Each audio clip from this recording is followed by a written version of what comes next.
மாவீரர் பகத்சிங் 1907ஆம் வருடம் செப்டம்பர் மாதம் 5ஆம் தேதி பஞ்சாப்ல உள்ள லாயுல்பூர் மாவட்டம் பங்கா என்னும் கிராமத்துல பிறந்தாரு. நம்ம பகத்சிங் அவர்கள் சிறு வயதிலேயே நாட்டுப்பற்று கொண்டு விடுதலை போராட்டத்தில் ஈடுபட விரும்பினாருன்னு நான் படிச்சிருக்கேன். தன்னோட வாழ்க்கையை தாய்நாட்டின் சுதந்திரத்திற்காக பார்ப்பனோட எவ்வளவு தியாகம் செஞ்சிருக்காரு. நம்ம பகத்சிங் அவர்கள் ஆங்கிலேயர்களை எதிர்த்து இன்குலாப் சிந்தாபாத் என்ற வீர முழக்கம் விட்டார். இன்னொரு விஷயம் சொல்லட்டா, சுதந்திர போராட்டத்துல லாலா லாஜ்பத் ராய் ஆங்கிலேய அதிகாரியால் கொல்லப்பட்டதை எதிர்த்து பல்லுக்கு பல் ஊனுக்கு ஊன் சதிக்கு சதி என பொங்கி எழுத்து அந்த ஆங்கிலேய அதிகாரியின் கதையை முடித்தார்னு நான் கேள்விப்பட்டேன். வீரம் விளைஞ்ச தேசம் நம்ம பாரதம், வீரம் விளைஞ்ச தேசம் நம்ம பாரதம், சுதந்திர சுவாசம் பெற என்னுயிரை தாம் கொடுத்தார், சுதந்திர சுவாசம் பெற என்னுயிரை தாம் கொடுத்தார். பாசம் நிறைந்த தேசம் நம்ம பாரதம், பாசம் நிறைந்த தேசம் நம்ம பாரதம், வேற்றுமையில் ஒற்றுமைதான் பெரிய பலம், நம்ம பெரிய பலம். பாசம் நிறைந்த தேசம் நம்ம பாரதம், பல மொழிகள் பேசினாலும் நாங்க ஒண்ணுதான், நீங்க ஒண்ணுதான், நம்ம ஒண்ணுதான். அற்புதம் அற்புதம். நம்ம பாரதத்தோட பெருமையை இதை விட நல்லா சொல்ல முடியாது. ஆமா சரியா சொன்ன. இப்ப நம்ம பகத்சிங் ஐயாவை சபையோருக்கு காட்சியாக்கலாமா? மாவீரர் பகத்சிங் நீதிமன்றத்துல நீதிபதி கிட்ட தன்னுடைய வாதத்தை எப்படி பதிவு செய்தாருன்னு நம்ம பள்ளி மாணவர்கள் இப்ப சபையோருக்கு காட்சியாக்க போறாங்க.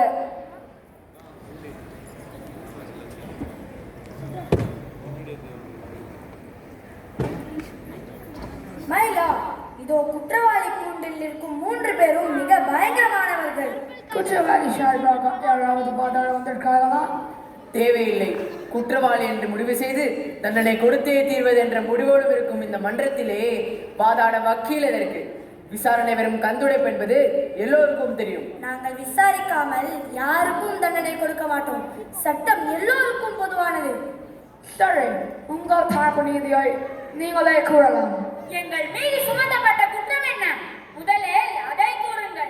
இளைஞர்களை சேர்த்துக் கொண்டு அரசுக்கு எதிராக சங்கம் அமைத்தது, சதி செயல்கள் புரிந்தது, காவல்துறை அதிகாரியை நடுத்தருவில் சுட்டுக் கொன்றது, சைமன் கமிஷனுக்கு எதிராக மாநாட்டு அரங்கில் குண்டு வீசியது. இப்படி அடுக்கிக் கொண்டே போகலாம். இந்த குற்றங்களை ஒப்புக்கொள்கிறீர்களா? இதை குற்றம் என்று நீங்கள் கூறலாம். ஆனால் இவையெல்லாம் தாய் மண்ணை காக்க நாங்கள் எடுத்த நடவடிக்கைகள் என்பது எங்களது வாதம். சட்டப்படி இவையெல்லாம் பெரிய குற்றமாகும். சட்டம் உங்களுக்கு நீங்களே ஏற்படுத்தி கொண்டதுதானே? ஏன் அந்த சட்டம் எல்லாம் உங்களுக்கு பொருந்தாதோ? ஏன் இப்படி கேட்கிறார்? சட்டம் என்பது எல்லோருக்கும் பொதுவானது. காவல்துறை அதிகாரியை கொன்றோம். ஏன், எதற்கு?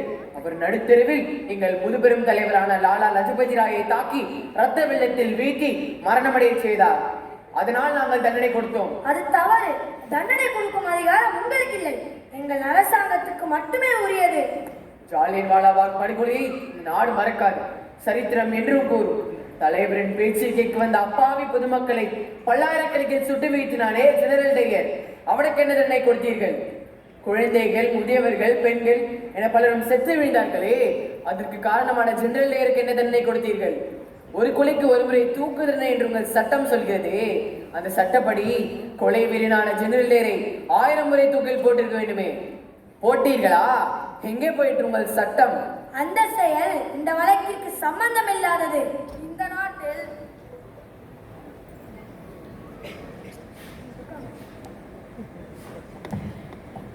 இந்த நாட்டில் உங்கள் நிர்வாகத்தில் உங்கள் அதிகாரி செய்த கொடுமை அது.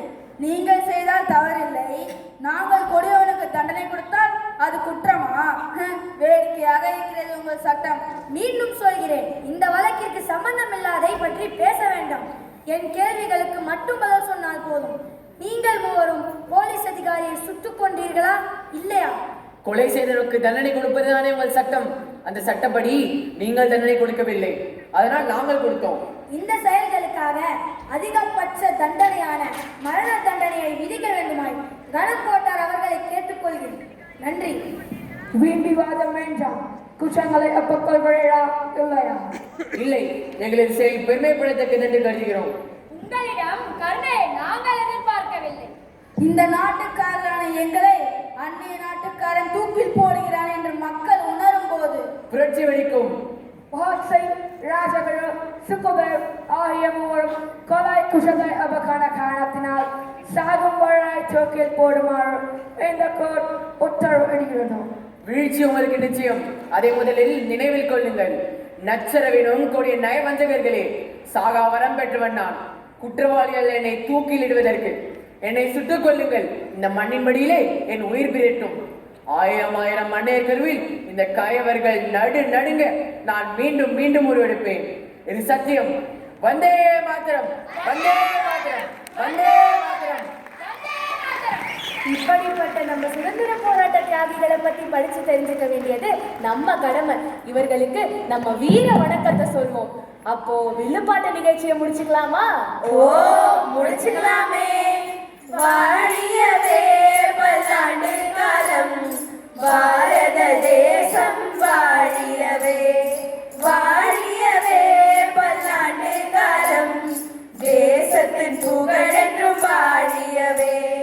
வாழிய வாழிய வாழிய வாழியவே, வாழிய வாழிய வாழிய வாழியவே, வாழிய